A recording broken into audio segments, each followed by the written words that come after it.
हरिः ॐ आनन्दम् प्रशान्ति जीवन दर्शनम्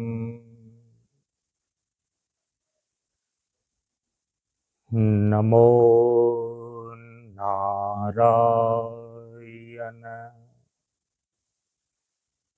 नारायणम्।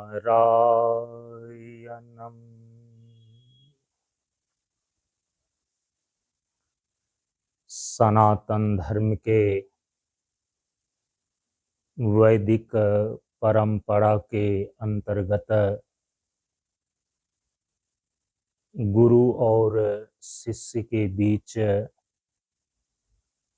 एवं वक्ता और श्रोता के बीच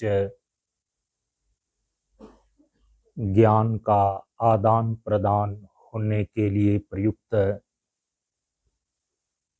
वैदिक शांति मंत्र का पहले उच्चारण कर लें। ओम सहनाववतु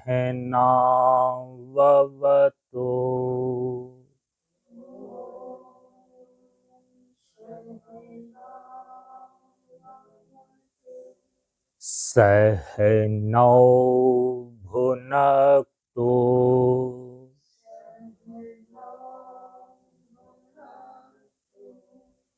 सह वीर्यं करवावहै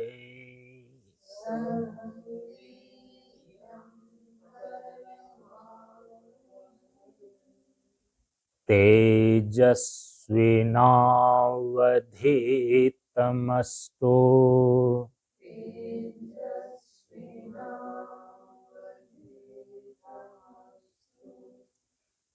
मा विद्विषावहै।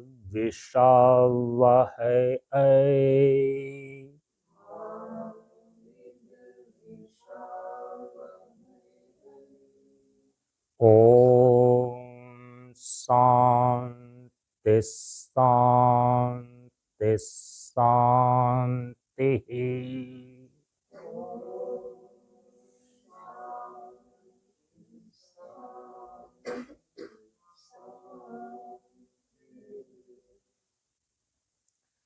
असतो मा सद्गमय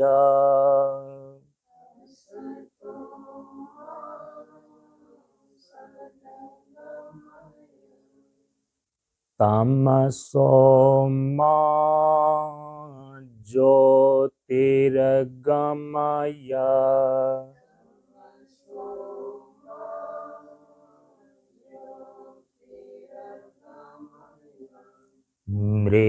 मृत्योर्मा अमृतं गमय।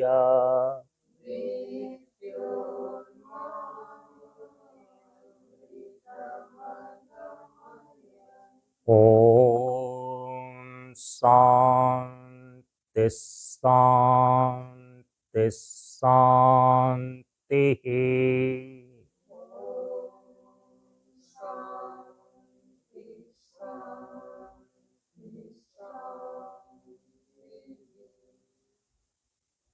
सभी लोग थोड़ी देर के लिए मौन एवं शांत रहें।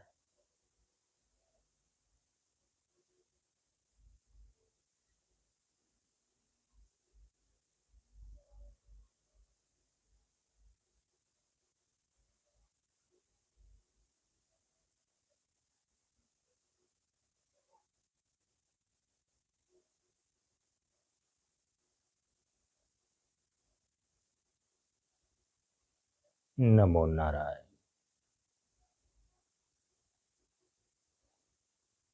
ब्रह्मानंदं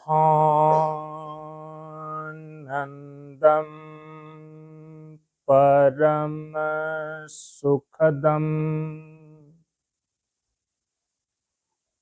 केवलं ज्ञानमूर्तिम्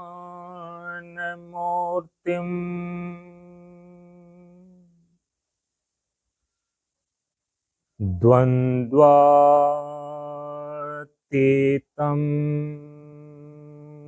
गगनसदृशम्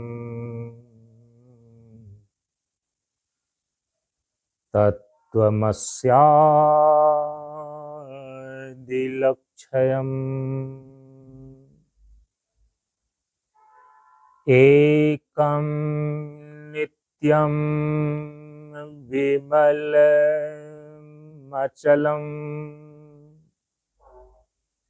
सर्वधि साक्षिभूतम्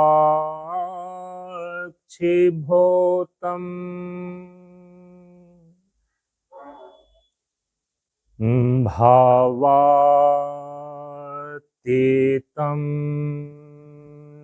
त्रिगुणरहितम् सद्गुरुं तं नमामि। सद्गुरुं तं नमामि।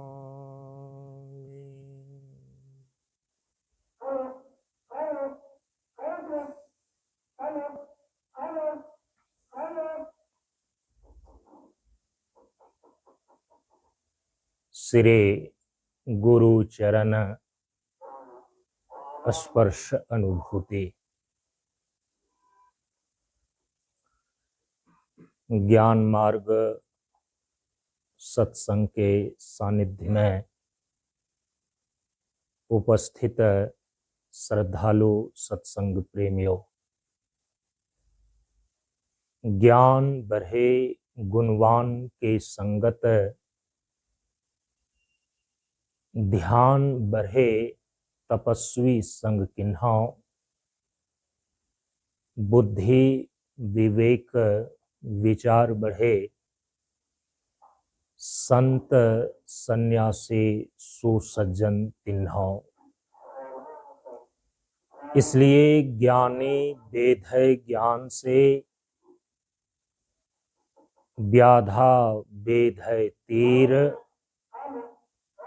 सद्गुरु वेद है शब्द से, भींगे सकल शरीर।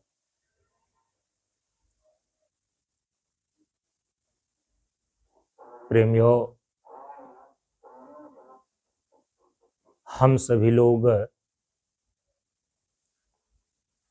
बिहार प्रांत के ऐतिहासिक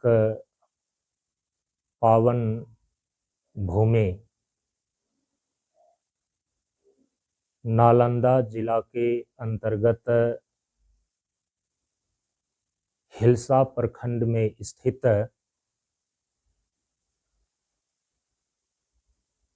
परम पूज्य गुरुदेव बाबा शांतानंद जी महाराज के द्वारा स्थापित मंच की श्रृंखलाओं में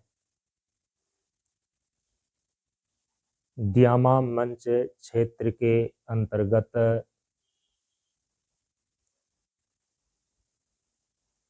प्रशांत विद्या ज्योति स्कूल के प्रांगण में आयोजित सन 2026 ईस्वी के श्री सरस्वती पूजा महोत्सव के उपलक्ष्य में बसंत पंचमी की तिथि से लेकर माघ गुप्त नवरात्रि नवमी की तिथि तक, तदनुसार 23 जनवरी से लेकर 27 जनवरी सन 2026 ईस्वी तक आयोजित 5 दिवसीय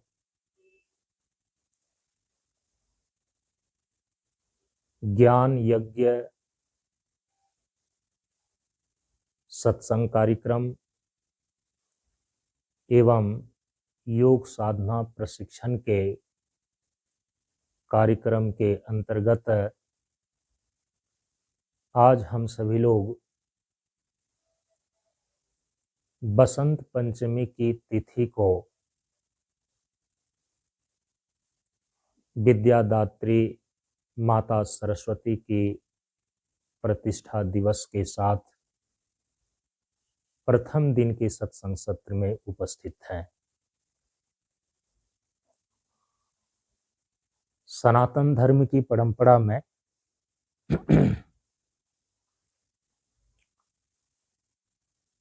ज्ञान की अधिष्ठात्री देवी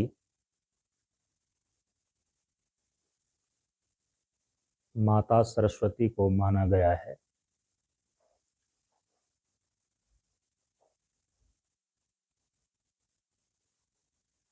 बसंत पंचमी के दिन का अर्थ है माघ शुक्ल पक्ष, जो पंचमी की तिथि है, जिसमें ऋतुराज बसंत का आगमन होता है। तो इस ऋतुराज बसंत के आगमन की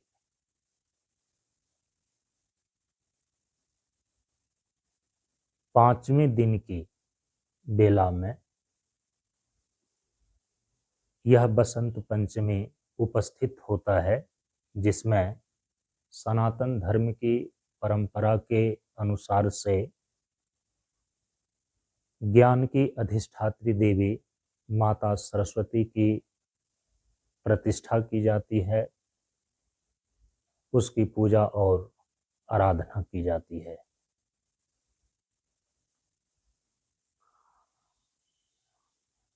शांतानंद मिशन प्रशांत योगाश्रम यूट्यूब चैनल से और ग्रुप से जो लोग जुड़े हुए हैं, उन्हें आज प्रातःकालीन बसंत पंचमी ज्ञान की अधिष्ठात्री देवी माता सरस्वती के विशेषांक के रूप में उनको संदेश दिया गया है, उन्हें संदेश प्राप्त है और उसमें परम पूज्य गुरुदेव ने जो सरस्वती का स्वरूप अपने प्रवचन में बतलाए हैं, योग मार्ग के दृष्टिकोण से सरस्वती का क्या स्वरूप निश्चित होता है और ज्ञान मार्ग के दृष्टिकोण से सरस्वती का क्या स्वरूप निश्चित होता है, तो उस संदेश में इसी चीज को प्रेषित किया गया है और आप सभी लोगों ने उसको देखा ही होगा और सुना ही होगा, पढ़ा होगा।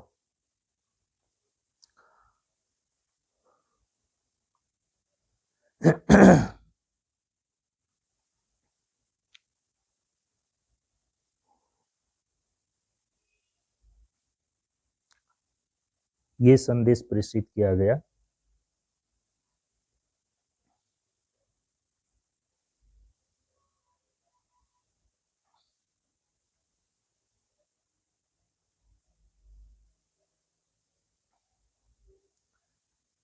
जिसमें तो सबसे पहले सभी लोगों को इस बसंत पंचमी की हार्दिक शुभकामनाएं दी गई हैं।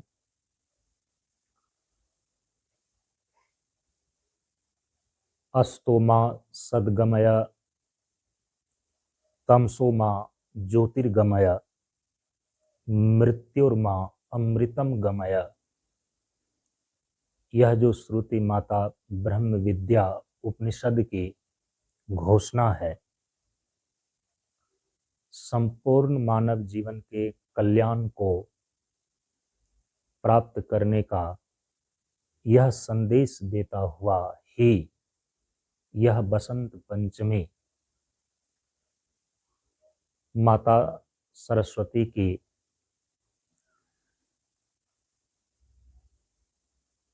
प्रतिष्ठा दिवस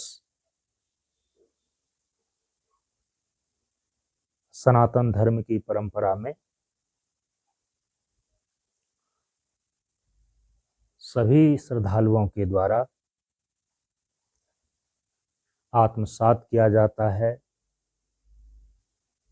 और इसी भावना को लेकर के परम पूज्य गुरुदेव ने जयकार में 4 जयकार दिए हैं कि ज्ञान का विकास हो, शिक्षा का विकास हो, मानवता का विकास हो और अंत में कहते हैं कि जीवन का प्रकाश हो। तो ऋतुराज बसंत आगमन की शुभ बेला में ज्ञान की अधिष्ठात्री देवी मां सरस्वती की आराधना में समर्पित व संपूर्ण विश्व में ज्ञान की आभा फैले, इस सद्भावना को हृदय में धारण किए आप सबों को बसंत पंचमी की हार्दिक शुभकामनाएं हम इस ज्ञान मार्ग सत्संग मंच की ओर से प्रेषित करते हैं। अब आज जो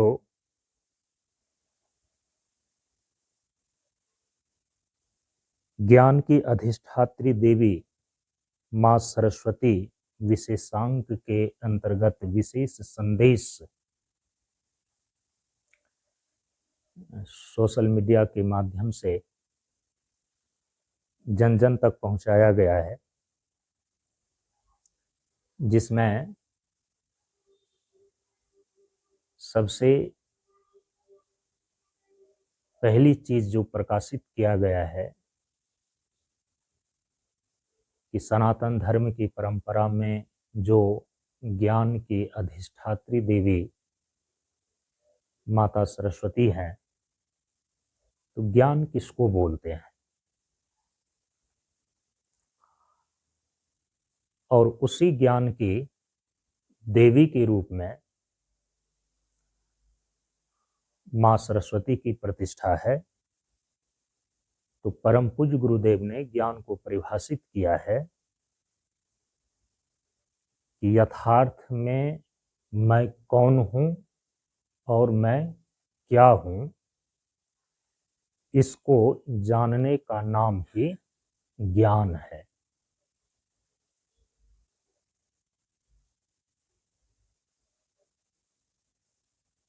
स्वयं को यथार्थ रूप से जानना ज्ञान कहलाता है। इसीलिए परम पूज्य गुरुदेव ने प्रार्थना में सर्वप्रथम इसी तथ्य का प्रकाशन किया है कि परम प्रभु स्वज्ञान जी का जीवन होवे ज्ञान जीवन में ज्ञान हो जाए। लेकिन उस ज्ञान का यथार्थ स्वरूप क्या है, वास्तविक ज्ञान क्या है? कहा कि स्वज्ञान। इस जीव का जो वास्तविक स्वरूप है, इस जीव का जो परमार्थ स्वरूप है, इसका ज्ञान होना ही असली ज्ञान माना जाता है। जिस ज्ञान को प्राप्त करके यह जीव अपने ब्रह्म भाव को उपलब्ध हो जाता है, अपनी पूर्णता को प्राप्त कर लेता है। इसीलिए यहाँ पर प्रार्थना में परम पूज्य गुरुदेव ने ऐसा निर्देश किया कि परम प्रभु स्वज्ञान जी का जीवन होवे ज्ञान। इस जीव का स्वस्वरूप, इस जीव का वास्तविक स्वरूप, या कहें इस जीव का परमार्थ स्वरूप परम प्रभु परब्रह्म परमात्मा है, इसका बोध, इसका ज्ञान जीवन में हो जाए।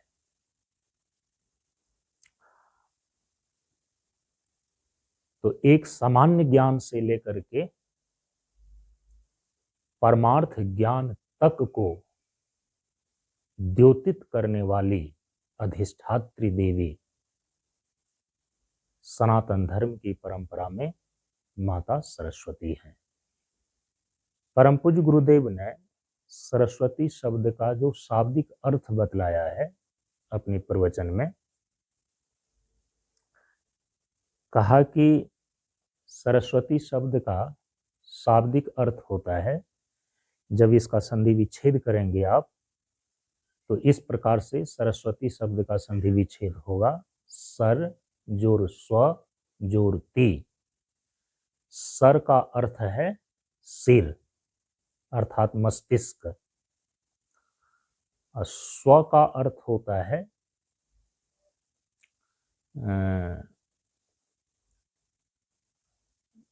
अभी सामान्य रूप से स्व के रूप में जो अपनी पहचान होती है, हम अनुभव करते हैं,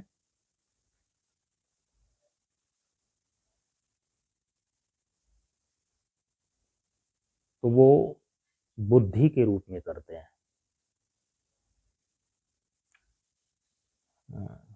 आधुनिक विज्ञान ने उसी को कॉन्शसनेस कहा है, चेतना। तो मस्तिष्क में स्थित बुद्धि वो चेतना शक्ति, ये सरस्वती शब्द का शाब्दिक अर्थ निकलता है। सर जोर स्व जोर ती। सर माने मस्तिष्क, स्व माने बुद्धि अथवा चेतना शक्ति, और ती माने स्थित। तो मस्तिष्क में स्थित बुद्धि व चेतना शक्ति, ये सरस्वती शब्द का शाब्दिक अर्थ है। अब इस सरस्वती के स्वरूप को यदि गहराई से समझते हैं तो एक योग मार्ग की परंपरा है और दूसरा ज्ञान मार्ग की परंपरा है, क्योंकि भगवान श्री कृष्ण ने गीता में द्विविधा निष्ठा प्रोक्ता ऐसा ही कहा है कि मुख्य दो ही प्रकार की निष्ठाएं होती हैं, एक है सांख्य निष्ठा और दूसरा है योग निष्ठा। तो सांख्य निष्ठा को ही तो ज्ञान निष्ठा बोलते हैं और दूसरे को योग निष्ठा बोलते हैं। तो सरस्वती का स्वरूप जो योग मार्ग के दृष्टिकोण से निश्चित होता है, परम पूज्य गुरुदेव ने अपने प्रवचन में जो बतलाया है उसी के अनुसार से यहाँ पर संदेश में प्रेषित किया गया है। उसको थोड़ा सा विस्तार से समझने का प्रयास करते हैं। योग मार्ग के दृष्टिकोण से सरस्वती शब्द का अर्थ होता है सर जोर स्व जोर ती। सर माने सिर, स्व माने स्वशक्ति अर्थात कुंडलनी, और ती माने तिष्ठति अर्थात स्थित या कहें प्रतिष्ठित। तो कहने का अभिप्राय है कि अपनी स्वशक्ति कुंडलनी को जगाकर सिर में स्थित आज्ञा, सहस्रार और ब्रह्मरंध्र चक्र में प्रतिष्ठित कर देना ही सरस्वती कही जाती है। योग मार्ग के दृष्टिकोण में सरस्वती का स्वरूप इस प्रकार से निश्चित होता है कि जब कोई साधक अपनी स्वशक्ति कुंडलनी को कुंडलनी जागरण की साधना के उपायों के द्वारा उसे जगाकर जब कुंडलनी की शक्ति नीचे के चक्रों का भेदन करते हुए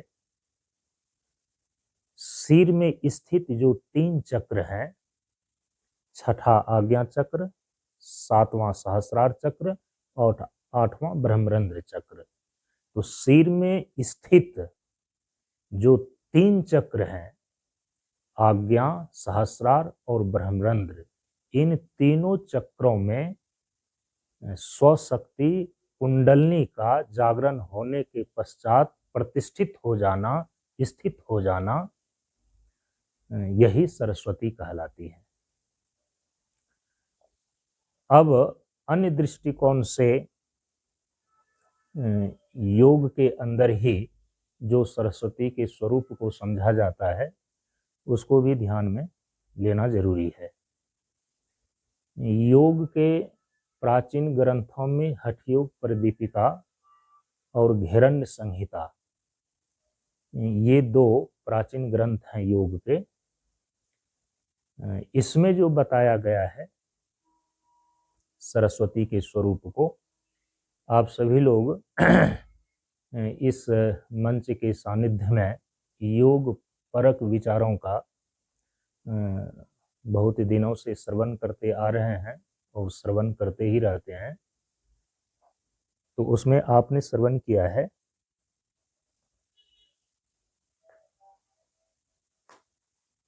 कि सूक्ष्म प्राण का जो संबंध आती जाती श्वास से है,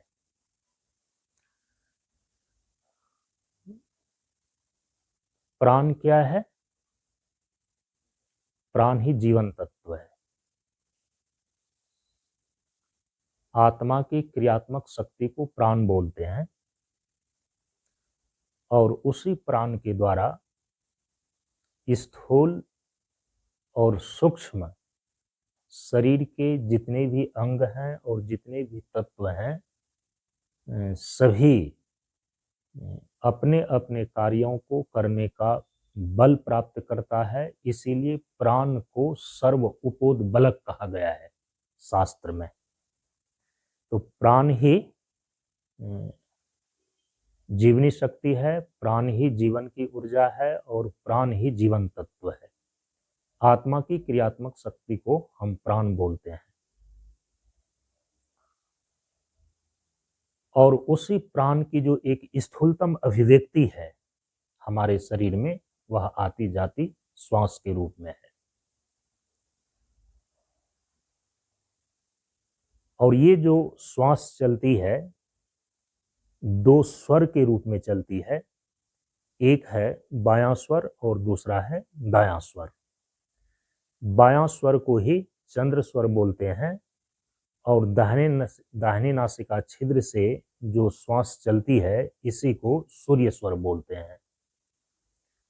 योग के अंदर जो बायां स्वर है, तो इसी बायां स्वर्ग को तो इंगला मार्ग भी बोलते हैं, इंगला नाड़ी। और जो दायां स्वर है सूर्य स्वर, इसी को पिंगला नाड़ी या पिंगला मार्ग भी बोलते हैं।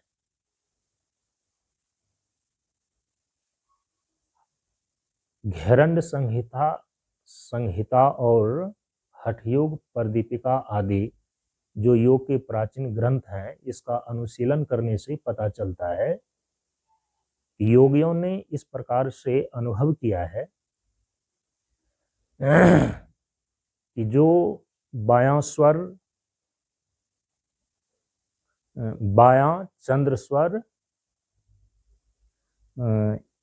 इंगला नाड़ी है,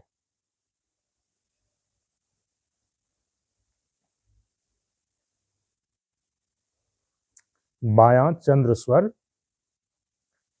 इंगला नाड़ी है, इसी की गंगा संज्ञा है, इसी को गंगा कहा जाता है। और दायां सूर्य स्वर जो पिंगला नाड़ी है, इसी को यमुना की संज्ञा दी गई है। जब बायां चंद्र स्वर, दायां सूर्य स्वर दोनों सम हो जाता है तो मध्य में जो सम स्वर है, ये सम स्वर की स्थिति में ही इंगला और पिंगला दोनों नारियों के बीच में, मेरुदंड के बीचों बीच जो सुषुम्ना नाड़ी प्रवाहित होती है, तो उस सुषुम्ना नाड़ी का संबंध सुषुम्ना नाड़ी के मुख का खुलने की संभावना तब होती है जब दायां और बायां, इंगला और पिंगला दोनों स्वर सम हो। इसीलिए कहा कि मध्य सम स्वर सुषुम्ना की जो ये धारा है, इसी की सरस्वती संज्ञा है। योग के दृष्टिकोण से एक सरस्वती का स्वरूप ये है। जो बायां चंद्र स्वर इंगला नाड़ी है, इसी को गंगा कहा गया है। जो दायां सूर्य स्वर पिंगला नाड़ी है, इसी को यमुना कहा गया है। और जो मध्य में सम स्वर सुषुम्ना नाड़ी है, इसी को सरस्वती की धारा कहा गया है। तो गंगा, यमुना और सरस्वती जहां पर मिलती है, भौगोलिक दृष्टिकोण से तीर्थराज प्रयाग में गंगा, यमुना और सरस्वती तीनों की धारा के संगम को हम त्रिवेणी बोलते हैं। तो भौगोलिक दृष्टिकोण से जो बाहर की त्रिवेणी है, आध्यात्मिक दृष्टिकोण से आपके शरीर के भीतर जहां गंगा, यमुना और सरस्वती का मिलन होता है, उसी को आध्यात्मिक त्रिवेणी बोलते हैं। तो आपके शरीर के बाएं भाग से होकर के जो इंगला नाड़ी आती है, आपके शरीर के दाहिने भाग से होकर जो पिंगला नाड़ी आती है, आपके शरीर में मेरुदंड के बीचों बीच जो सुषुम्ना नाड़ी प्रवाहित होती है, ये तीनों ही नाड़ियां नीचे मूलाधार चक्र से निकलती हैं और सभी चक्रों का भेदन करती हुई आज्ञा चक्र पर आकर के मिलती है। और इसी आज्ञा चक्र पर इंगला, पिंगला और सुषुम्ना तीनों का जब मिलन होता है, इसी को अभी यहाँ पर बताया गया कि इंगला ही गंगा है, पिंगला ही यमुना है और सुषुम्ना ही सरस्वती है। तो आज्ञा चक्र पर इस तीनों के मिलन स्थान को ही आध्यात्मिक त्रिवेणी कही जाती है। तो शरीर के भीतर एक है युक्त त्रिवेणी और दूसरा है मुक्त त्रिवेणी। जहां ये तीनों इंगला, पिंगला और सुषुम्ना तीनों ये धाराएं आकर के मिलती हैं शरीर में, उसको बोलते हैं युक्त त्रिवेणी। और जहां पर ये तीनों अलग अलग धाराओं में बहती हैं, तो उस स्थिति में इसको बोलते हैं मुक्त त्रिवेणी।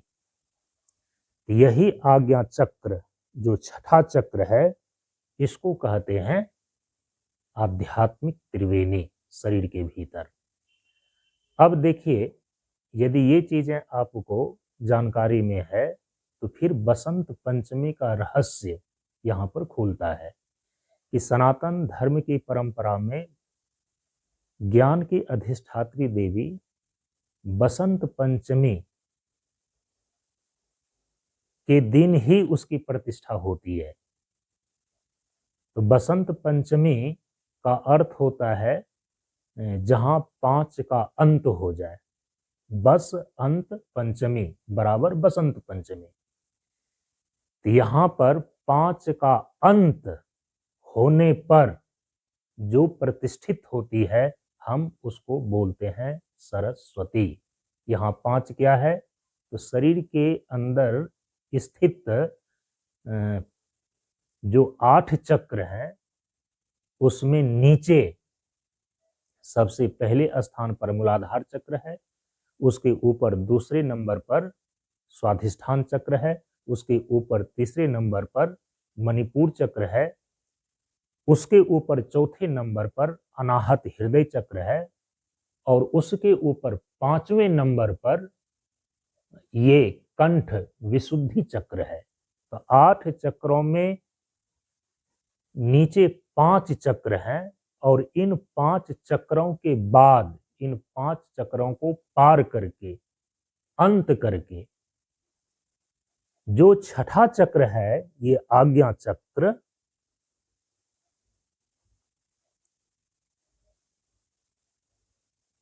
इसी आज्ञा चक्र पर जब कुंडलिनी की शक्ति पहुंचती है, 8 चक्रों में अंतिम जो 3 चक्र हैं वो सिर में स्थित हैं, आज्ञा चक्र, सहस्त्रार चक्र और ब्रह्मरंध्र चक्र। इसीलिए पहले बताया कि सरस्वती का योग मार्ग के दृष्टिकोण से अर्थ होता है कि सिर में स्थित जो 3 चक्र हैं, आज्ञा चक्र, सहस्त्रार चक्र और ब्रह्मरंध्र चक्र, इसमें स्वशक्ति कुंडलिनी का प्रतिष्ठित हो जाना ही सरस्वती कहलाती है। और सामान्य रूप से यह मस्तिष्क ही बुद्धि का और ज्ञान का केंद्र माना जाता है। बस अंत पंचमी में सरस्वती की प्रतिष्ठा होती है। इसका अभिप्राय है कि आध्यात्मिक दृष्टिकोण से शरीर के भीतर जो नीचे 5 चक्र हैं, इन 5 चक्रों का अंत हो जाने पर, इन 5 चक्रों को पार कर जाने पर, जब कुंडलिनी की शक्ति छठे, 7वें और 8वें इन 3 चक्रों में, सिर में स्थित इन 3 चक्रों में कुंडलिनी की शक्ति होती है, तो उसी समय इसकी संज्ञा हो जाती है सरस्वती। इसीलिए बसंत पंचमी को ही सरस्वती की प्रतिष्ठा होती है। माने नीचे के 5 चक्रों का अंत हो जाने पर, 5 चक्रों को पार कर जाने पर, सिर में स्थित जो 3 चक्र हैं उसमें सबसे पहले आज्ञा चक्र है। आज्ञा चक्र पर पहुंचते ही यह कुंडलिनी की शक्ति सरस्वती की संज्ञा पा जाती है। ब्रह्मरंध्र चक्र जो चेतना का शिखर है, यहां पर चेतना की पूर्णता मानी जाती है और जब ज्ञान पूर्ण होता है तो ज्ञान की पूर्णता तब मानी जाती है जब हम सभी प्रकार के विकारों से मुक्त होकर अपने परमार्थ स्वरूप ब्रह्म भाव में स्थित हो जाते हैं, तब ये पूर्ण ज्ञान माना जाता है और इसी को हम जीवन की पूर्णता भी बोलते हैं। सहस्त्रार चक्र जो है, सहस्त्र का अर्थ होता है 1000, और यह जो 1000 शब्द है ना, 1000 पंखुड़ियों वाला सहस्त्रार चक्र, यह समष्टि चेतना का प्रतीक है। तो जैसे ही आपकी स्वशक्ति कुंडलिनी सिर में स्थित जो चक्र, सबसे पहला चक्र आज्ञा चक्र है, आज्ञा चक्र पर पहुंचते ही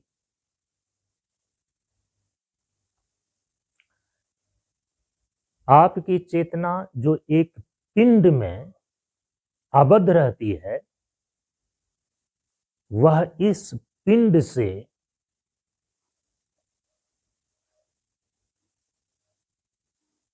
ब्रह्मांड में अपनी व्यापकता के रूप में ये प्रवेश करती है और अनुभव करती है। तो पिंड से ब्रह्मांड में प्रवेश करना, नीचे के 5 चक्रों से पार करके सिर में स्थित ऊपर के शीर्षस्थ चक्रों में कुंडलिनी शक्ति का प्रवेश करना। तो पिंड और ब्रह्मांड का जो संधि स्थल ये आज्ञा चक्र माना जाता है। यहीं से आपकी चेतना पिंड से मुक्त होकर के ब्रह्मांडीय चेतना से एकाकार होती है। एक जो वैयक्तिक चेतना है, उस वैयक्तिक चेतना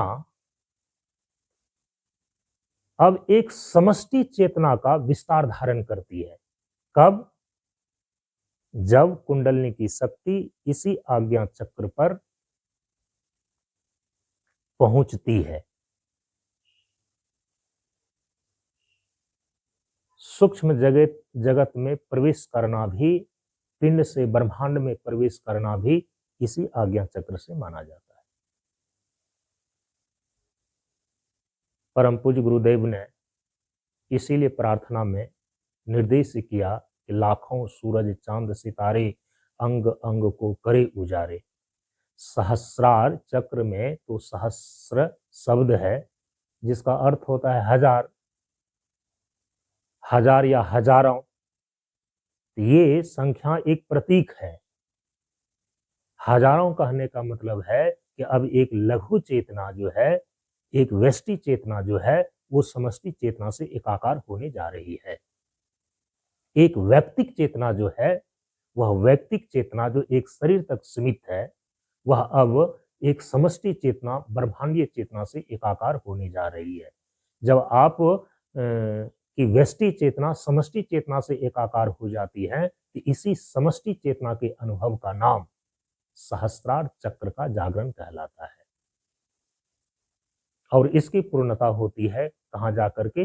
ब्रह्मरंध्र चक्र में। और ब्रह्मरंध्र का अर्थ होता है कि ब्रह्म का द्वार। जब यह जीव अपने परमार्थ स्वरूप में अवस्थित हो जाता है, प्रकृति और प्रकृति के सारे बंधनों से मुक्त होकर के अपने स्वस्वरूप में अवस्थिति लाभ प्राप्त कर लेता है, इसी को बोलते हैं ब्रह्मरंध्र चक्र में प्रतिष्ठित होना। योग मार्ग के दृष्टिकोण से सरस्वती शब्द का, ये सरस्वती का स्वरूप निश्चित होता है। सिर में स्थित जो 3 चक्र हैं, आज्ञा चक्र, सहस्रार चक्र और ब्रह्मरंध्र चक्र, इसमें कुंडलिनी शक्ति का, अपनी स्वशक्ति का प्रतिष्ठित होना ही सरस्वती कहलाता है। हम सभी लोग श्री दुर्गा सप्तशती के अंदर जो भगवती जगदम्बा के त्रिविध स्वरूपों का, त्रिविध चरित्र का पाठ करते हैं, और यह संयोग है कि माघ गुप्त नवरात्रि अभी चल रहा है और उसका आज ये 5वां दिन है, इसीलिए पंचमी भी बोलते हैं। माघ गुप्त नवरात्रि का आज 5वां दिवस है।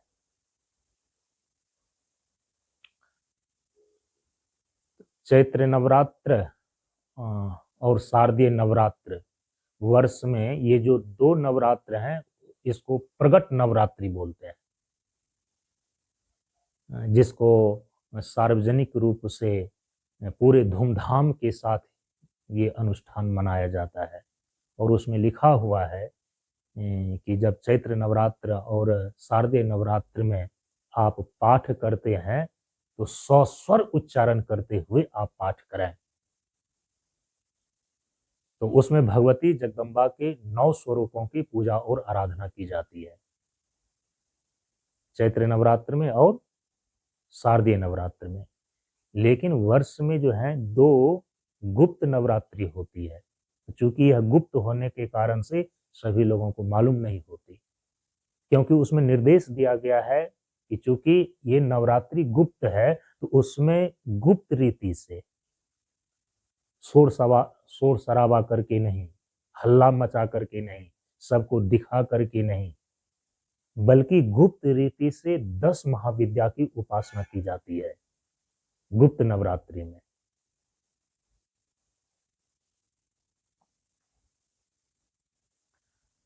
10 महाविद्या में कौन कौन सी हैं?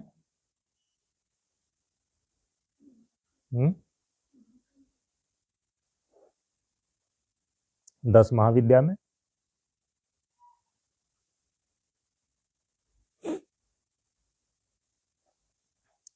10 महाविद्या में एक है काली, महाकाली, दूसरा है तारा, तीसरा है त्रिपुर सुंदरी जिसको षोडशी भी बोलते हैं, चौथा है भुवनेश्वरी, पांचवा है त्रिपुर भैरवी। आज जो ये माघ शुक्ल पक्ष की पंचमी तिथि है, तो माघ शुक्ल पक्ष की प्रतिपदा से लेकर के माघ शुक्ल पक्ष नवमी की तिथि, ये माघ गुप्त नवरात्रि इसको माना जाता है। तो 10 महाविद्याओं में जो पांचवा है वो है त्रिपुर भैरवी। छठा का नाम है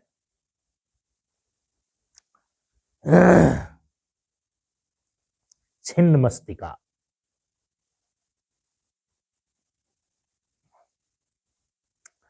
सातवां है धूमावती, आठवां है बगलामुखी, नौवां महाविद्या है मातंगी, और 10वीं जो महाविद्या है वो कमला के रूप में प्रतिष्ठित है। तो गुप्त नवरात्रि 2 होती है, एक माघ महीने की गुप्त नवरात्रि है और दूसरी आषाढ़ मास में भी गुप्त नवरात्रि होती है। तो वर्ष में 2 गुप्त नवरात्रि हैं।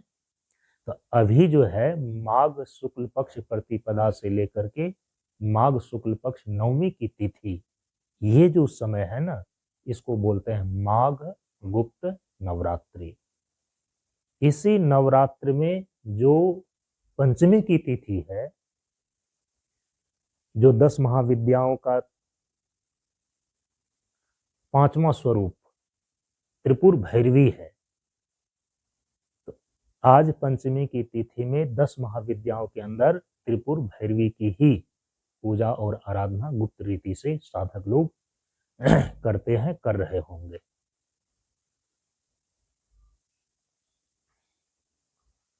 तो वहां पर भी हम सभी लोगों ने कई बार चर्चा किया है कि भगवती जगदम्बा के जो त्रिविध स्वरूप हैं, उस त्रिविध स्वरूप में जिनके 3 चरित्रों का पाठ श्री दुर्गा सप्तशती के अंदर जो मार्कंडेय पुराण का भाग है, उसमें हम लोग पाठ के अंदर पढ़ते हैं, और दुर्गा अनुष्ठान के अंदर तो प्रत्येक पक्ष के अष्टमी और चतुर्दशी तिथि को श्री दुर्गा सप्तशती का पाठ हम लोग कर रहे हैं 2014 ईस्वी से ही।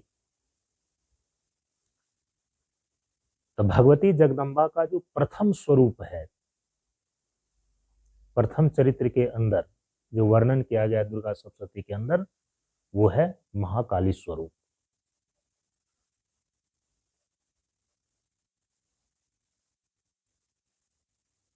मध्यम चरित्र के अंदर भगवती जगदम्बा का जो द्वितीय स्वरूप है वो है महालक्ष्मी स्वरूप, और अंतिम में जो भगवती जगदम्बा का तृतीय स्वरूप उत्तर चरित्र के रूप में दुर्गा सप्तशती के अंदर वर्णित किया गया है, वो है महासरस्वती स्वरूप। तो इस प्रकार से जो आदि शक्ति भगवती जगदम्बा है, उसके मुख्य रूप से ये 3 ही स्वरूप हैं, महाकाली स्वरूप, महालक्ष्मी स्वरूप और महासरस्वती स्वरूप। कई बार आप लोगों ने सुना है कि परम पूज्य गुरुदेव ने कहा कि जो ये आदि शक्ति है, तो उस आदि शक्ति का आध्यात्मिक स्वरूप हमारे शरीर के भीतर कुंडलिनी शक्ति के रूप में है। यही कुंडलिनी की शक्ति एक साधक के अंदर जब नीचे के 3 चक्रों पर होती है, मूलाधार चक्र, लिंग चक्र और नाभि चक्र, तो उस समय कुंडलिनी की शक्ति की संज्ञा महाकाली होती है। नीचे के 3 चक्रों पर आदि शक्ति कुंडलिनी को ही हम महाकाली बोलते हैं आध्यात्मिक दृष्टिकोण से। और बीच के जो 3 चक्र हैं, मध्य के जो 3 चक्र हैं, जिसको कि मध्यम चरित्र के अंदर दुर्गा सप्तशती में वर्णित किया गया है, तो मध्यम जो 3 चक्र हैं, नाभि चक्र, हृदय चक्र और ये कंठ चक्र। तो नाभि को और आज्ञा, इस दोनों को नीचे के चक्रों में भी गिना जाता है और ऊपर के चक्रों में भी आज्ञा चक्र को गिना जाता है। तो इस प्रकार से मध्य के जो 3 चक्र हैं, तो उस मध्य के 3 चक्रों पर जब कुंडलिनी की शक्ति होती है तो उसकी महालक्ष्मी संज्ञा होती है। लेकिन शरीर में जो स्थित सिर में 3 चक्र हैं, आज्ञा चक्र, सहस्त्रार चक्र और ब्रह्मरंध्र चक्र, इस 3 चक्र में जब कुंडलिनी की शक्ति होती है तो इसकी संज्ञा हो जाती है महासरस्वती। योग मार्ग के दृष्टिकोण से इस प्रकार से सरस्वती का स्वरूप ऐसा निश्चित होता है। और सरस्वती के दर्शन का अभिप्राय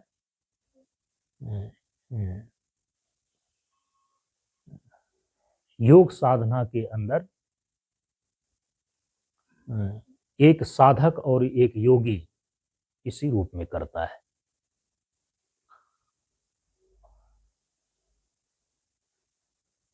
अब जो दूसरा है ज्ञान मार्ग, परम पूज्य गुरुदेव ने अपने इस मंच का, इस परंपरा का नाम ही ज्ञान मार्ग रखा है। तो अब ज्ञान मार्ग के दृष्टिकोण से जो सरस्वती का स्वरूप निश्चित होता है, जिसको संदेश में प्रेषित किया गया है, उसको थोड़ा सा ध्यान में ले लें। ज्ञान मार्ग के दृष्टिकोण से सरस्वती शब्द का अर्थ होता है सर जोर स्व जोर ती, क्योंकि शब्द का जो विच्छेद है वो तो एक ही प्रकार का होगा, दृष्टिकोण केवल अलग अलग होते हैं। योग में सरस्वती शब्द के विच्छेद से जो शब्द के अवयव निकल करके आते हैं, उन अवयव का अलग प्रकार से उनका अर्थ ग्रहण किया जाता है। सर का अलग, स्व का अलग और ती का अलग। योग के दृष्टिकोण में सरस्वती शब्द के संधि विच्छेद द्वारा जो सर जोर स्व जोर ती, ये 3 अवयव आया, उसका अर्थ किस रूप में ग्रहण किया गया? सर माने सिर, स्व माने स्वशक्ति कुंडलिनी और ती माने स्थित।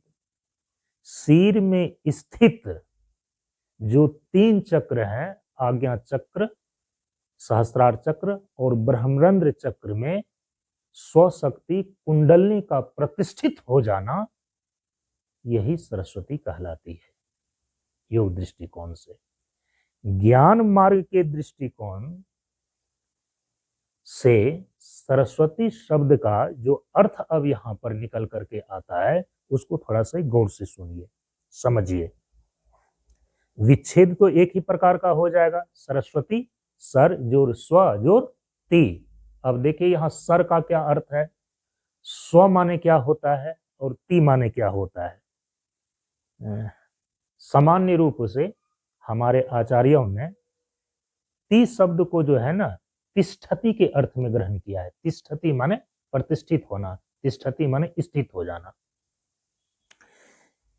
यहां सर का अर्थ है शिरोभाग,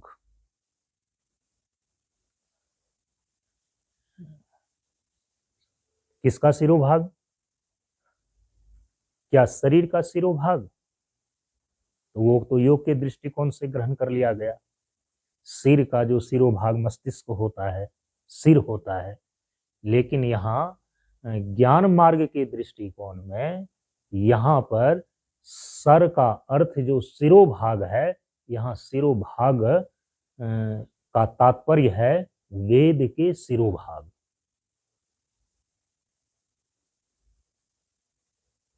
क्योंकि सरस्वती सनातन धर्म की परंपरा में ज्ञान की अधिष्ठात्री देवी हैं, विद्या की अधिष्ठात्री देवी हैं। वेद में जो मूल शब्द है विद, विद धातु से वेद बना है, और तो विद का अर्थ क्या होता है? विद माने जानना। तो यदि ठीक ढंग से आप देखें तो वेद का सीधा अर्थ होता है ज्ञान। विद धातु से वेद शब्द बना है और विद धातु का अर्थ होता है जानना। तो वेद का तात्पर्य किसमें है? ज्ञान कांड में। इसीलिए वेद का जो अंतिम कांड है वो है ज्ञान कांड। तो वेद का जो सिरोभाग है उसको बोलते हैं उपनिषद। तो वेद का जो अंतिम कांड ज्ञान कांड है, वह ज्ञान कांड किसको बोलते हैं? उपनिषद को। तो वेदा नाम अंतः इति वेदांत। वेद का जो अंतिम भाग है, वेद का जो सिरोभाग है, जो उपनिषद है, उसी की वेदांत संज्ञा है। तो यहाँ पर सिर, सर, सरस्वती में जो सर शब्द है, तो सर का अर्थ यहाँ पर क्या ग्रहण किया गया? सिरोभाग। किसका सिरोभाग? वेद का सिरोभाग। वेद का सिरोभाग क्या है? उपनिषद।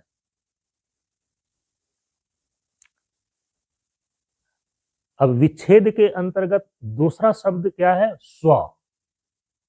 शब्द का अवयव है, शब्द का टुकड़ा है स्व। यहां स्व का अर्थ क्या है? स्वस्वरूप। स्वस्वरूप जो इस जीव का, इस मनुष्य का अपना यथार्थ स्वरूप है, अपना जो परमार्थ स्वरूप है, अपना जो वास्तविक स्वरूप है, जिसको कि परम पूज्य गुरुदेव ने कहा कि परम प्रभु स्वज्ञान जी का जीवन होवे ज्ञान। तो यहाँ स्व का अर्थ है स्वस्वरूप, और ती का अर्थ क्या हो गया? प्रतिष्ठित। तो सर माने वेद का सिरोभाग उपनिषद, स्व माने स्वस्वरूप, और ती माने प्रतिष्ठित। अब अर्थ निकल करके क्या आएगा?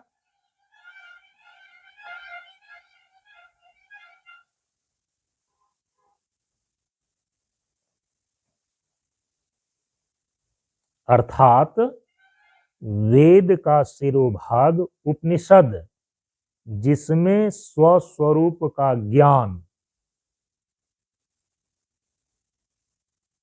अर्थात ब्रह्म विद्या प्रतिष्ठित है,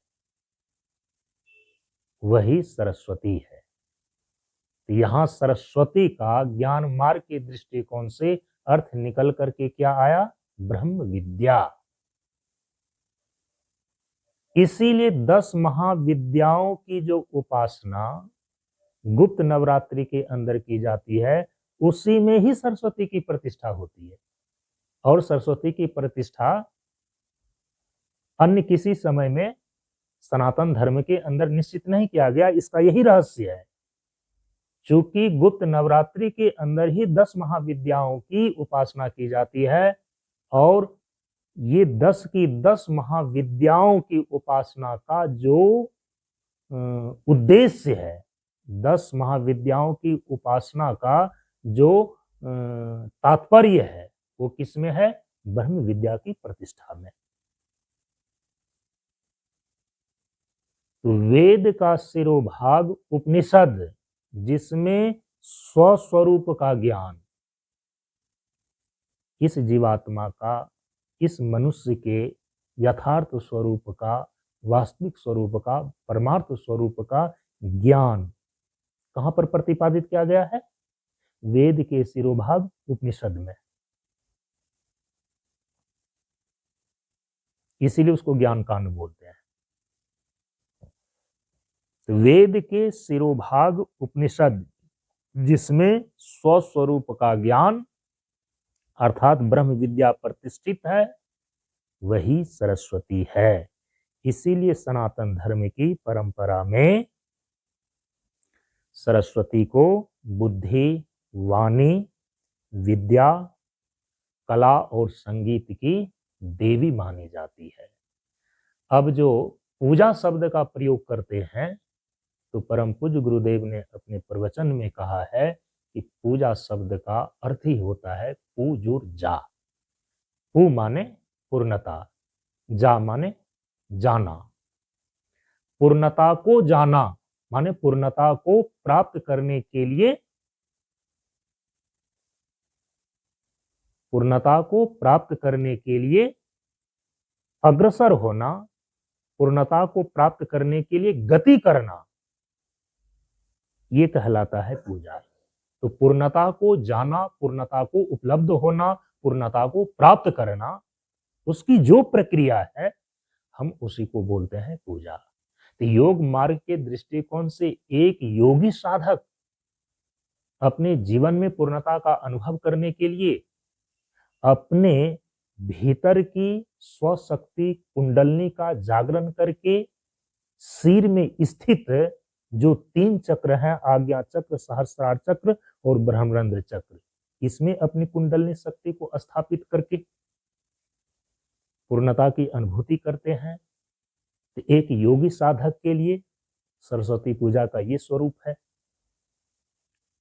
ज्ञान मार्ग के जो साधक हैं, तो ज्ञान मार्ग का साधक क्या करता है, उसके लिए सरस्वती पूजा का स्वरूप क्या होगा, यह अपने जीवन की पूर्णता को कैसे प्राप्त करता है कि जो वेद का शिरोभाग उपनिषद है, जिस उपनिषद में स्वस्वरूप का ज्ञान अर्थात ब्रह्म और आत्मा का अप्रोक्ष ज्ञान प्राप्त करने की प्रक्रिया बतलाई गई है,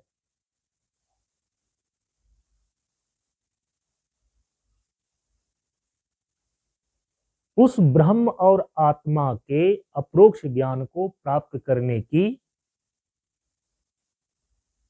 वेदांत साधना में 3 विधि सुनिश्चित की गई है। आत्मा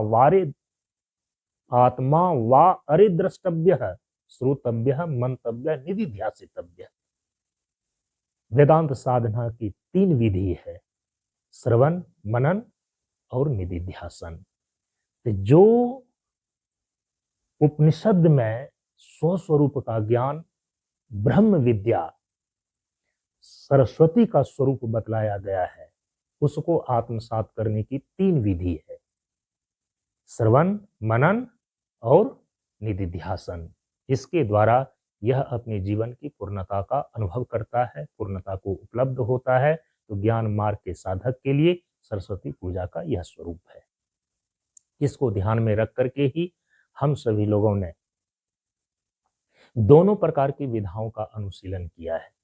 प्रातः काल के सत्र में सर्वप्रथम सनातन धर्म की वैदिक विधान के द्वारा जो ज्ञान की अधिष्ठात्री देवी माता सरस्वती की पूजा और आराधना करने का विधान सुनिश्चित किया गया है। हम सभी लोगों ने मेधा सुक्तम का पाठ किया,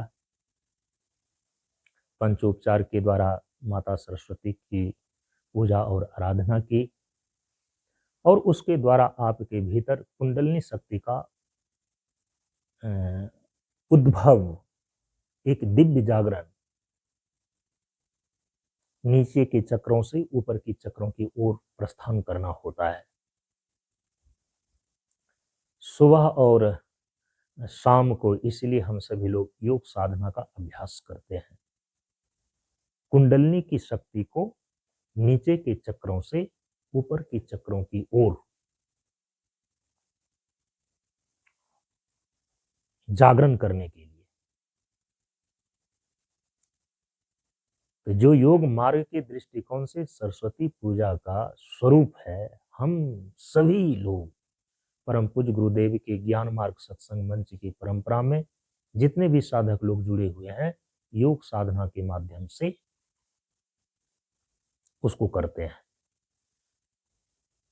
और ज्ञान मार्ग के दृष्टिकोण से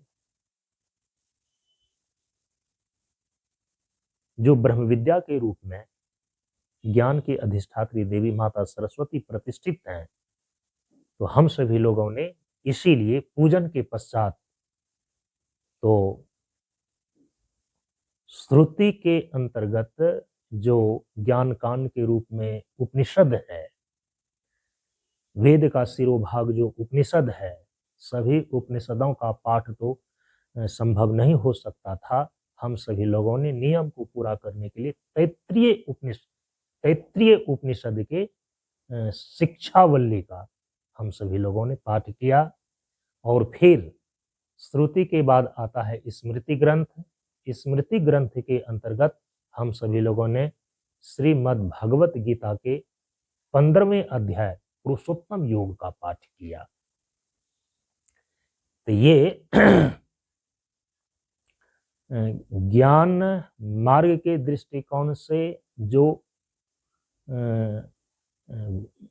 वेद के शिरोभाग उपनिषद में प्रतिपादित ब्रह्म विद्या है, उस ब्रह्म विद्या का जो श्रवण मनन और निधिध्यासन किया जाता है, उसी नियम को पूरा करने के लिए हम सभी लोगों ने पाठ का श्रवण किया।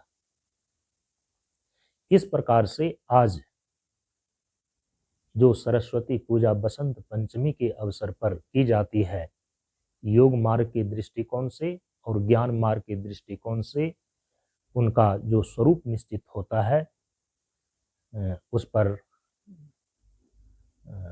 ये विचार प्रस्तुत किया गया, जो कि सुबह में ही सबों को ये संदेश प्रेषित किया गया था, उसी की अभी व्याख्या की गई। हम सभी लोग कल के सत्संग प्रवचन में